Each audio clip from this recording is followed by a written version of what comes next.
Today is Sunday, March 29th, 2020. I'm Lights Camera Jackson. Welcome to LCJ Live. We made it another week. Here we are. It's the end of March. Finally, in a couple days, March will officially be over, and we can move on to April. Shorter month, maybe even more positive. Hope everybody is staying safe and healthy. If you're watching this, I'm going to give you the latest breaking news, entertainment news, headlines, opinions, all you need to know right now in the world of movies and television. We're going to talk about it here on LCJ Live. This is also your opportunity to ask me questions about anything. Like, why am I wearing this Parks and Rec sweatshirt here? Well, it's because I was a fan of the show for the first several years. As a matter of fact, I watched the first 6 episodes, I think season 1 was, when it was a mid-season replacement in March or April of 2009. I watched all those episodes and thought it was a funny show when nobody else was watching it. Then it started to catch on. I was one of those, it's like people who watch Seinfeld, which was my parents also, by the way. They watched the first 3 episodes of the Seinfeld Chronicles before Seinfeld became a real phenomenon show. I watched the first 6 Parks and Rec episodes. And then the show really caught on. And it was funny for a couple years. And then it didn't get so funny after a while, and then I came back around at the very end. But yes, supporting the Parks and Recreation, which is now more than 10 years old. Wow. As always, send in your questions, your comments here on this episode, right now live, of LCJ Live.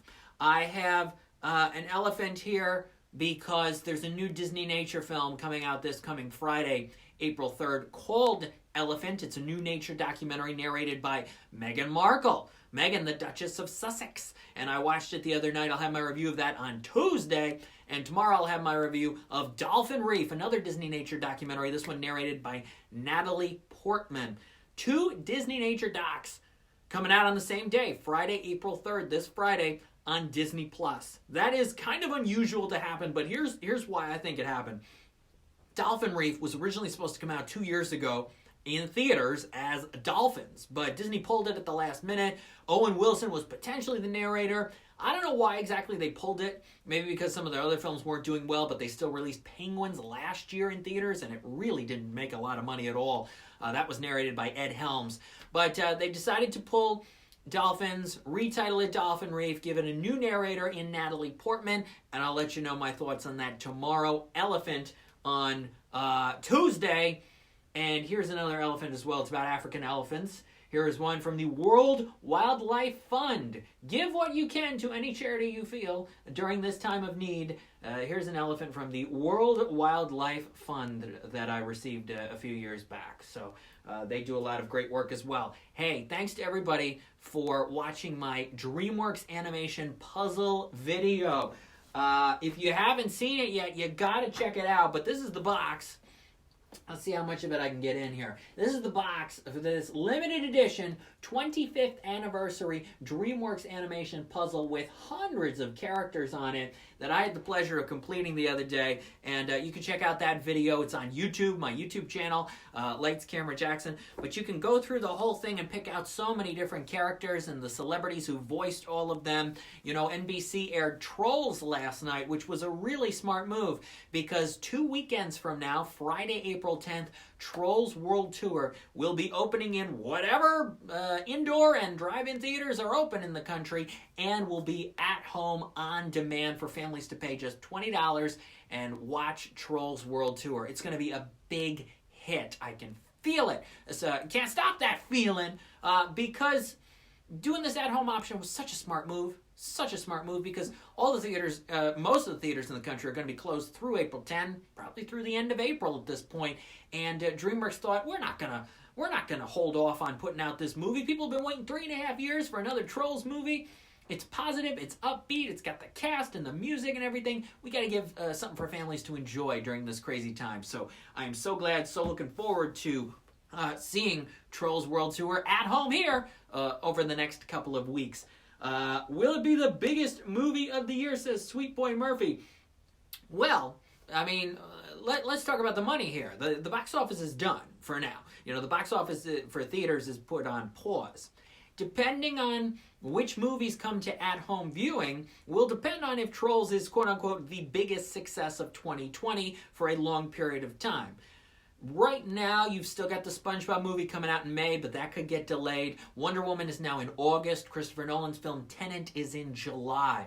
A lot of the big movies are being moved, and there's fewer and fewer ones in May and June and even July. It's starting to get interesting. So it depends on also if Universal and DreamWorks want to release the money. Do they want to release how much money it made on VOD over a weekend? How can they get those stats? Can they get them as easily as in-theater box office money that comes in throughout the weekend? Those are some interesting things that'll be brought up. And the day it all goes down is Easter Sunday, because Trolls World Tour comes out on April 10th, Good Friday, and then Easter Sunday, April 12th, normally would be when the box office would come out. But I don't know, maybe because it's Easter, they're going to wait a day if they really want to count all the money and not do estimates and see how much. But that will be a big headline if Universal and DreamWorks release either a number of families, and you can multiply that by $20, or the amount of money that Trolls World Tour will make. So yeah, that's an interesting question, and we will see what happens. There's a film on Netflix right now that I recommend. It's called Uncorked. It premiered the other night, and it's got a great cast: Mamadou Ache, Courtney B. Vance, Niecy Nash, great supporting players in this as well. And it's a film about a young man very interested in wine, looking to become a sommelier. And it's a good story, father-son dynamic. Uncorked. If you need something to watch Uncorked on Netflix. And I was on Channel 13 this morning, the NBC affiliate here in upstate New York in Albany. I thank them very much for having me on. I did a What to Watch at Home preview. Talked about Dolphin Reef, talked about Uncorked. Also Vivarium and Resistance, the Jesse Eisenberg movies that are both on VOD right now. Previewed Trolls World Tour, and Making the Cut, which is on Amazon Prime Video right now. Tim Gunn and Heidi Klum's new fashion competition reality series show. If you're a fan of Project Runway, I'm sure you're going to get addicted to Making the Cut. Also Stargirl, it's on Disney+. Please check that out as well. So I thank Channel 13 very much for having me on for that What to Watch at Home segment. I will be putting up that segment also again later on social media, so look for that all over my social media platforms. This is a big week when it comes to the Back to You podcast, because on Friday, it's a brand new, special, 1 year, first anniversary new episode of the Back to You podcast. It's about 50 minutes long, and I'm really looking forward to sharing with you all the things that have happened in the 8 months since the Back to You podcast first ended, and all that's gone down.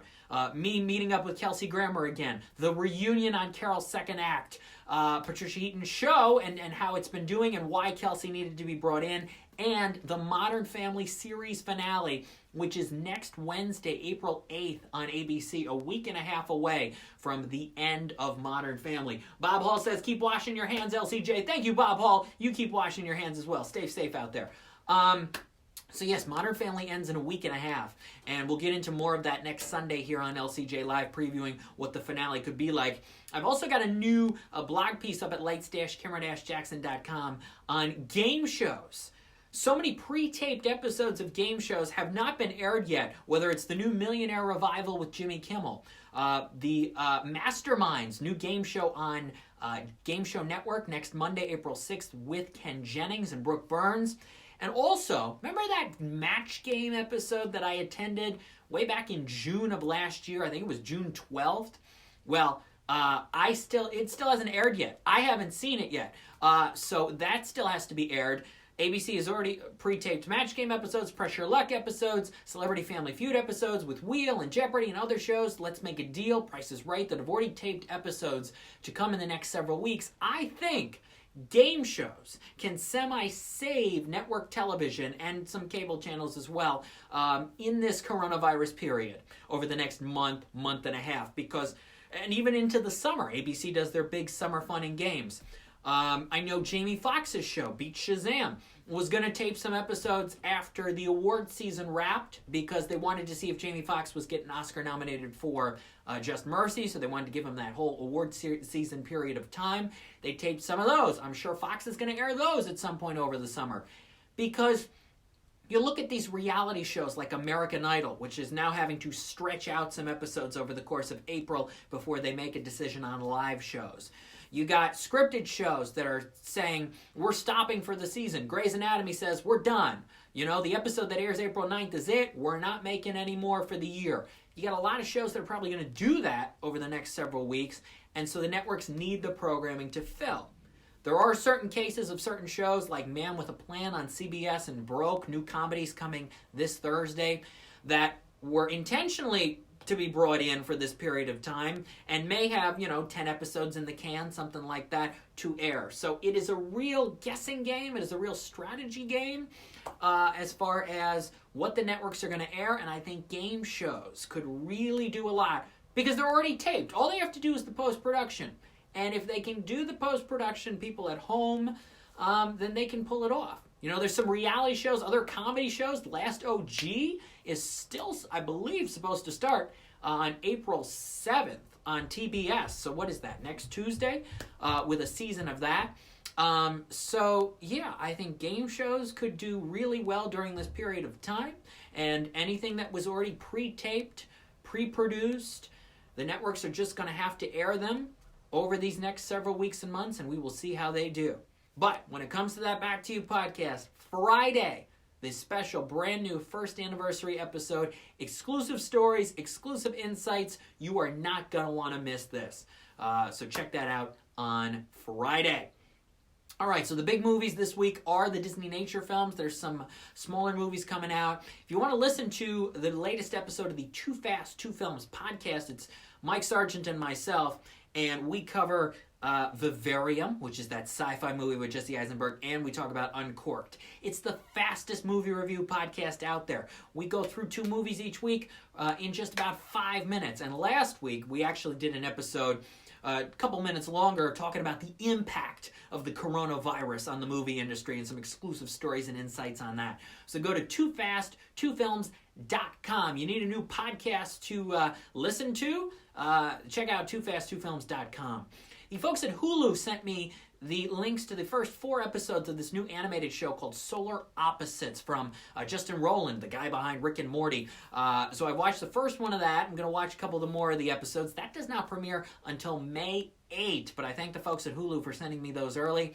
Also, Quibi. Yeah, Quibi is starting next Monday, April 6th. We'll talk even more about that here next Sunday on LCJ Live. But I have the links to the first 4 chapters of The Most Dangerous Game, one of their new movies in chapter shows, they're calling it, with Liam Hemsworth and 2-time Oscar winner Christoph Waltz. I'm going to check those out pretty soon in the next day or so. The Most Dangerous Game. Quibi is in an interesting position right now because it was designed for short-form content. Every show, program, whatever they do, every episode is 10 minutes or less. But now we're in a period of time where people are sitting around and they want to watch and listen to long-form content. So is Quibi going to thrive in this period of time where people aren't, taking a break from working at their jobs? They're home all the time. That's the big question. We'll see how Quibi does. Peacock and HBO Max are getting ready to launch pretty soon as well. I honestly think that they can still pull off this Friends reunion. You know how they're delaying the Friends reunion for HBO Max? I think you can call it 6 friends, 6 feet apart. Because everybody's got to be 6 feet apart, and it's 6 of the friends, and they're doing this reunion special, unscripted, filmed in a room that's going to be on HBO Max. Now, what are they going to, they're going to reminisce about the show, of course, but what are they going to talk about? What they've been doing for the last 4 weeks, stuck in their homes and things like that. So you could put them in a room, 6 feet apart, have a couple camera guys, and that be it. You could probably get away with doing that pretty soon. So we'll see if they take up my offer and do that. What's up, Stephen Crilly? Thanks for being here on LCJ Live. Send in your questions, your thoughts on the movie industry. What movie? I was looking at the video I did back at the beginning of the year about my 5 most anticipated movies of 2020. And the first movie I had on the list is The Way Back, which did get released in theaters for about 10 days, but it got in, so that's a check mark. The next movie I had on that list, because I did them in chronological order of release date at the time, was No Time to Die. Now, No Time to Die would have been coming out, let's see, Friday the 10th, and Trolls would have been Friday the 17th. No Time to Die would be just around the corner if all things were normal in the world. But now that's November. Then the next movie I have on the list is the SpongeBob movie, Sponge on the Run. And that's still May 22, but I don't know if Nickelodeon and Paramount are going to make some changes there. Then Wonder Woman, 1984, which was supposed to be June 5. Warner Brothers said, we're going to move it to August, which was originally where I thought Bond should have gone. So Warner Brothers made the correct decision in going to August 14th for Wonder Woman 1984. So still looking forward to that. And the fifth one I have is Jungle Cruise. Now, Jungle Cruise is an interesting film because it was originally supposed to come out last October. But then Disney decided they needed to do some reshoots and some restructuring. And so they move Jungle Cruise all the way to this July 24. They stick Maleficent, Mistress of Evil in October. It does okay, but it was a good decision because that's more of a Halloween-themed film. That was originally supposed to come out in May, so they made the right decision in moving Maleficent, but now here we are with Jungle Cruise. I could see Jungle Cruise, I've still been saying this, and I'll keep saying this until it happens. Artemis Fowl or Jungle Cruise will debut on Disney+. I'm going to keep saying it because I think it's going to happen. Because the way things are, Artemis Fowl supposed to come out May 29. I don't think it's going to be a huge hit for Disney, no matter what the situation is. And Jungle Cruise is one of those movies where they already delayed it. It's got big stars, so people would watch it no matter what. Emily Blunt, Dwayne Johnson.